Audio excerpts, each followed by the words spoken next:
There are moments in history that do not arrive with sirens, but with water. At first, it is only rain heavier than usual, louder against windows, more insistent on rooftops. Then streets begin to shimmer under a darkened sky. Then the drains fail. Then the traffic slows. And before anyone fully understands what is happening, one of the most powerful and modern capitals in the world begins to disappear beneath rising floodwaters. What happened in Beijing on July 11th and 12th, 2025 was not just another severe weather event. It was a terrifying reminder that even the most sophisticated cities on Earth can be brought to a standstill in a matter of hours when nature decides to push beyond every limit. Fueled by the remnants of Typhoon Danis and a dangerous convergence of monsoonal moisture, the storm unleashed a scale of rainfall so intense that roads became rivers. Transit systems faltered, homes were inundated, and entire communities were forced into sudden evacuation. And perhaps the most unsettling part of all was this. It happened in a city that was supposed to be ready. Beijing is not a place lacking resources, planning, or technical expertise. It is a global capital, a symbol of state power, development, and engineering ambition. Yet when the rain came down with brutal force, all the concrete, steel, forecasting, and urban design in the world seemed painfully fragile. In Chaoyang district alone, hourly rainfall surged to dangerous levels, while across the city water rapidly overwhelmed storm drains, culverts, underpasses, and low-lying neighborhoods. Transportation buckled, flights were delayed, subway operations were disrupted. Daily life did not simply slow down, it was torn apart. This is what makes the event so haunting. It was not just a flood, it was the collapse of certainty.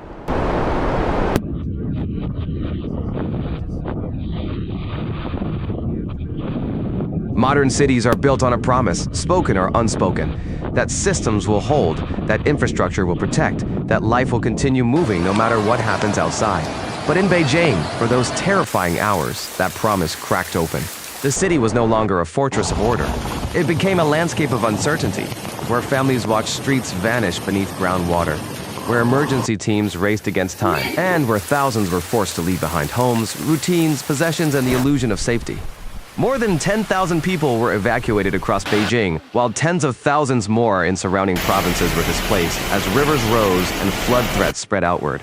Emergency crews from fire, health, and transport services were deployed rapidly, rescuing trapped residents, clearing waterlogged roads, and monitoring landslide risks in vulnerable areas. Officials warned citizens to stay away from flooded underpasses and submerged roads, where vehicles can become deadly traps in seconds. These were not exaggerated precautions. They were the language of a city confronting the terrifying speed with which disaster now unfolds. Because that is what defines many climate-driven disasters today. Speed. The danger is no longer only in how much rain falls, but in how fast systems are overwhelmed. Cities do not necessarily fail because they were built carelessly.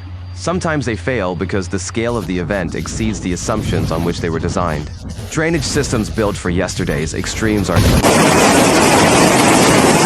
infrastructure that seemed resilient under historical models becomes dangerously inadequate under new atmospheric realities. And Beijing's flood was not an isolated warning.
Beyond the capital, the storm system battered wide areas of central and southwestern China.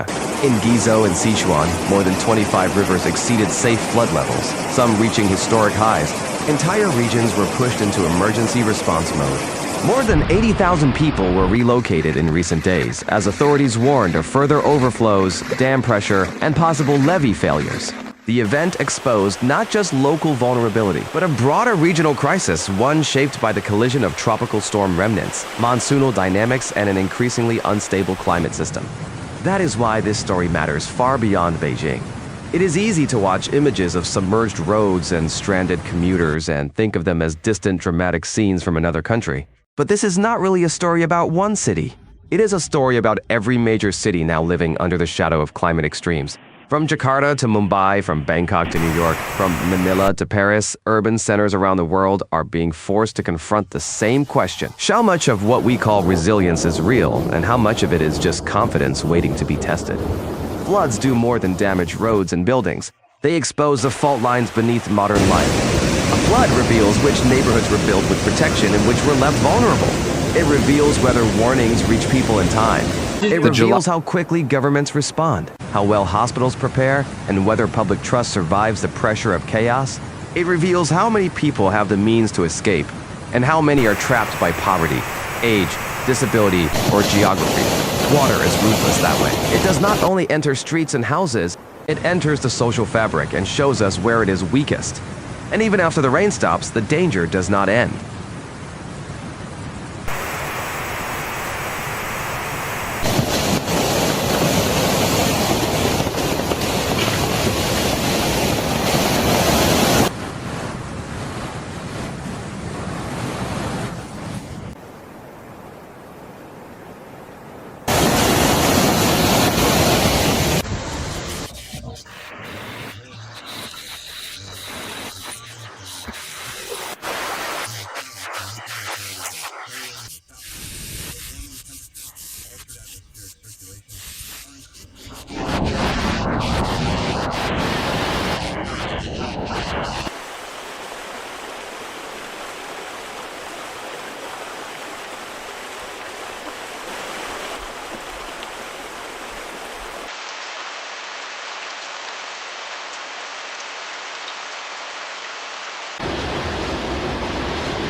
Floodwater leaves behind contamination, disease risk, spoiled food supplies, and damaged sanitation systems. In the wake of the storm, health agencies warned residents about the dangers of unsafe drinking water and possible waterborne illness.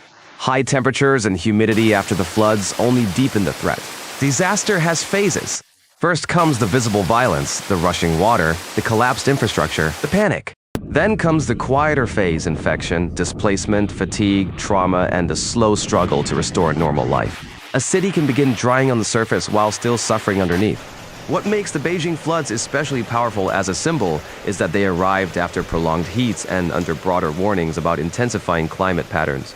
Experts pointed to the dangerous interaction between monsoonal moisture, typhoon remnants, and warming-driven atmospheric instability. In simple terms, the conditions that produce these convergence events may become stronger, wetter, and more destructive in the years ahead. That should terrify us. Because the phrase once-in-a-century flood is beginning to lose its meaning in a century where the improbable keeps happening over and over again. And yet, amidst the destruction, another truth emerges. One more human, more fragile, and perhaps more hopeful. In every disaster, there are moments when the systems falter, but people do not. Rescue workers labor through the night. Neighbors help carry the elderly to safety. Volunteers deliver water and supplies. Strangers become guides, lifelines, witnesses. When the machinery of the city is strained to the breaking point, human solidarity becomes the last working infrastructure. Inside every catastrophe, when walls fail, compassion still stands. But compassion alone is not enough.